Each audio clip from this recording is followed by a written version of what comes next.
You know, there are some songs that just feel like they've always existed. They're part of the air we breathe. Amazing Grace is definitely one of them. But what if I told you that the real story behind this beautiful song of hope is filled with shocking contradictions and an incredible transformation? Well, let's uncover the true story of the wretch who wrote it. You know these words. I mean, who doesn't? They are some of the most famous lyrics ever put to paper. They talk about redemption, about being pulled out of a really dark place. And for more than 200 years, that opening line has brought comfort to millions of people. And that, right there, is the million-dollar question.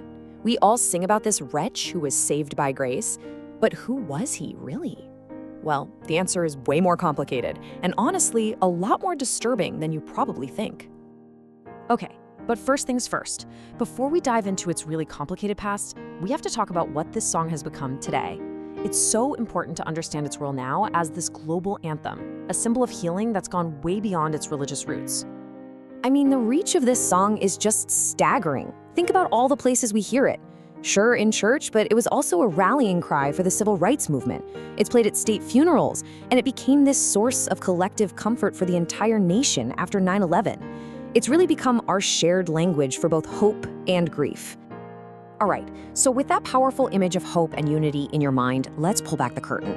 Because the man who wrote these incredibly moving words, well, he lived a life that was the complete and brutal opposite of the song's message. The author's name was John Newton. He was an English poet, later an Anglican clergyman, who wrote the hymn in the late 1700s. And on the surface, that sounds pretty straightforward, right? A clergyman writes a hymn. But that simple description, it is hiding an absolutely massive secret. And here it is. This is the unbelievable paradox at the very heart of this song. The man who wrote about the sweetness of grace, the man who wrote about being found and set free, was a slave trader. He captained a slave ship. He was an active, profitable part of the horrific transatlantic slave trade. So, how is that even possible? How can a person who bought and sold other human beings write a song that became a global symbol of freedom? Well, to get that, we have to look at the one pivotal moment that completely changed the course of John Newton's life. And that brings us to another one of those famous lines, "I was blind, but now I see."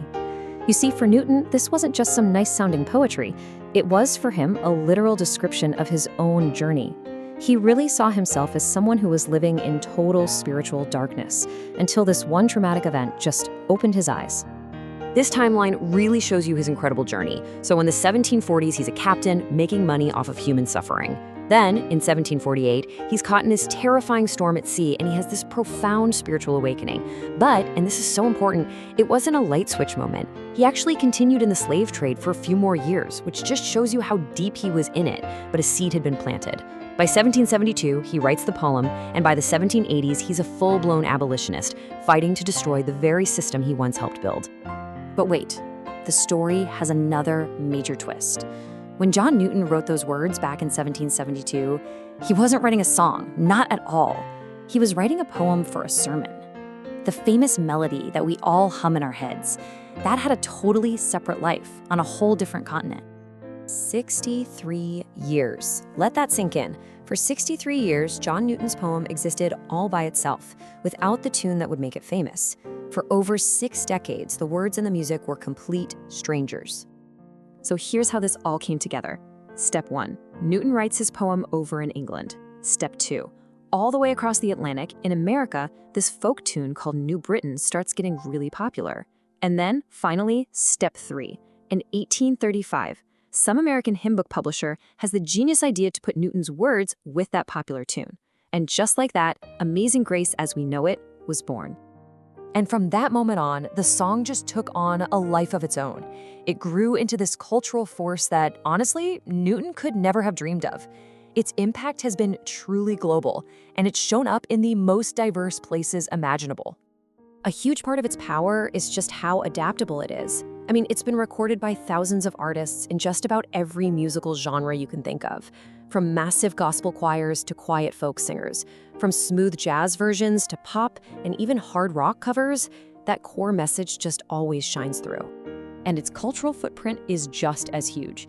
It became this incredible anthem for the civil rights movement, it's a central part of the African American spiritual tradition, and it's become the default song for public mourning and remembrance all over the planet.